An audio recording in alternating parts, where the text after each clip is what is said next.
प्रणाम मित्रों, defence of Hindus के इस भाग में आप सभी का स्वागत है। आज हम देश भर में कई राज्य सरकारों द्वारा लगाए गए पटाखों पर बैन पर चर्चा करेंगे।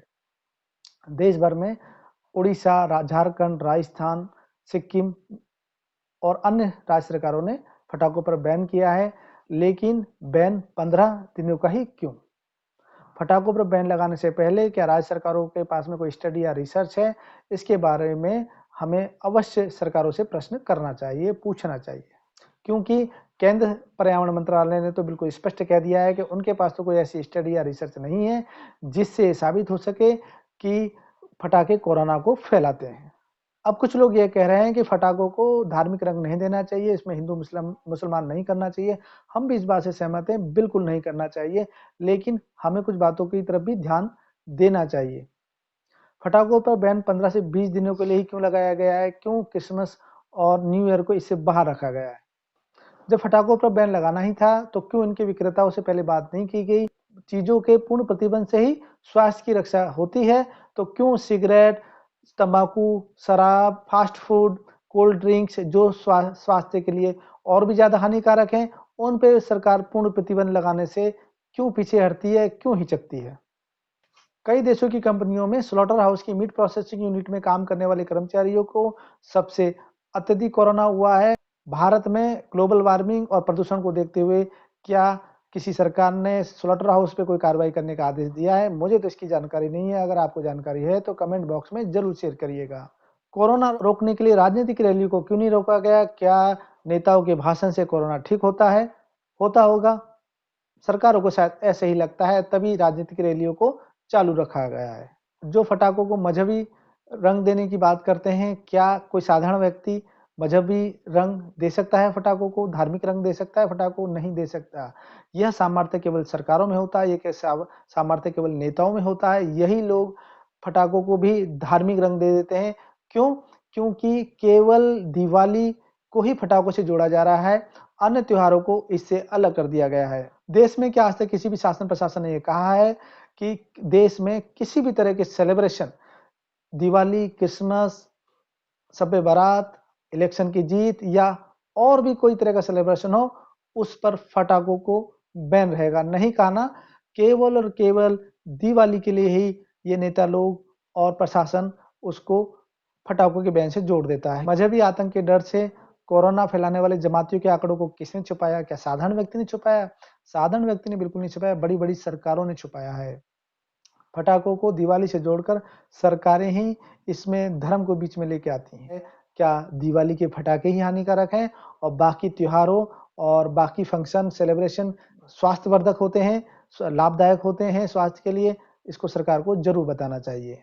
प्रदूषण के 2 विचित्र मामलों के बारे में आपको मैं आज बताना चाहूँगा, जिससे बिल्कुल स्पष्ट हो जाएगा कि भारत के शासन-प्रशासन की कोई दिशा नहीं है। एक मामला है 2015 का, जब गुजरात की सरकार ने हाई कोर्ट में कहा था कि सीएनजी की जो गाड़ियाँ हैं, वो डीज़ल की गाड़ियों से ज़्यादा नुकसान करती हैं, ज़्यादा प्रदूषण फैलाती हैं।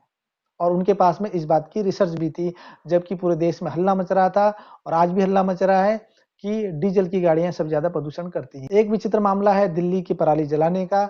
कई बार, कई सालों से वैज्ञानिक ये भी कहते हैं, दिल्ली में पराली का जो धुआँ आता है, उसके लिए काफ़ी हद तक पाकिस्तान ज़िम्मेदार है। कि आपने किसी भी नेता, किसी भी पार्टी, किसी भी शासन, किसी भी प्रशासन, किसी भी अधिकारी से पाकिस्तान का नाम उनके मुँह से कभी सुनने में आया है ये वाली बात? नहीं सुना होगा। पटाखे प्रदूषण में कितने जिम्मेदार हैं? इसको लेकर आईआईटी कानपुर ने एक रिसर्च की थी, comprehensive study on air pollution and green house gases.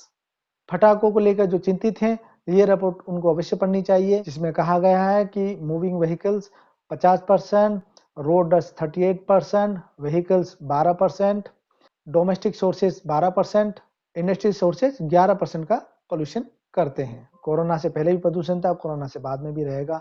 इसको रोकने के लिए सरकार को कठोर और निष्पक्ष कदम उठाने चाहिए।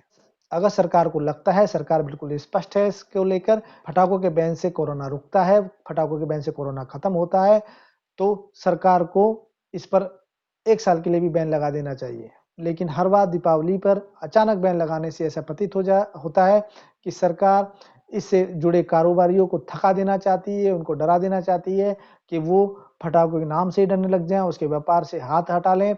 अकेले तमिलनाडु में ही 8 लाख लोगों को बेरोजगारी का खतरा है। वहाँ के मिनिस्टर ने, वहाँ के चीफ मिनिस्टर ने सरकार से, अन्य राज्य सरकारों से भी अपील की है कि कृपया करके पटाखों पे बैन मत लगाइए। हमारे 8 लाख जो लोग जो इनसे रोजगार पाते हैं वो बेघर हो जाएंगे, रोड पर आ जाएंगे, क्या होगा? अगर हर साल इसी तरीके से पटाखों की इंडस्ट्री में काम करने वाले कामगार और उनके व्यापारियों से को आर्थिक नुकसान पहुंचाया जाएगा तो धीरे धीरे वो पटाखों के बिजनेस से दूरी हो जाएंगे और ये अपने आप ही बंद हो जाएगा। शायद इन तथाकथित वामपंथी और सेकुलर सरकारों की मंशा भी यही है और इसमें कोई एक पार्टी शामिल नहीं है, सारी पार्टियां ही इसी तरह का रवैया रखती हैं और ये पार्टियां भूल जाती हैं कि जब वो किसी भी इलेक्शन में जीतती हैं तो उनके मुख्यालयों पर, रोडों पर उनके कार्यकर्ता किस तरह के धमाके करते हैं, किस तरह के पटाखे जलाते हैं। तब इनके कार्यकर्ताओं को कोई नोटिस नहीं मिलता कि हमारी जीत पे, हमारी हार पे कोई किसी भी तरह के पटाखे ना जलाए और बिल्कुल घरों में रह के हमारी जीत का जश्न मनाए। लेकिन अपनी जीत पे तो ये लोगों को रोडों पे ले आते हैं और पटाखे जलवाते हैं और तब कोई प्रदूषण नहीं होता, किसी बीमार को हानि नहीं होती, केवल और केवल दीपावली पर ही ऐसा होता है। स्वामी विवेकानंद जी ने कहा था कि गर्व से कहो हम हिंदू हैं, लेकिन आज अगर कोई ऐसा कहना चाहे तो उसको डराया जा रहा है, उसको धमकाया जा रहा है। सेकुलर मकड़जालों से सावधान रहिए, सचेत रहिए और अपने आस-पास के 2 सनातनियों को अवश्य जगाइए और डिफेंस ऑफ हिंदूज़ का कर्तव्य निभाइए। अगले एपिसोड तक के लिए आप सभी को प्रणाम, नमस्कार, हर हर महादेव।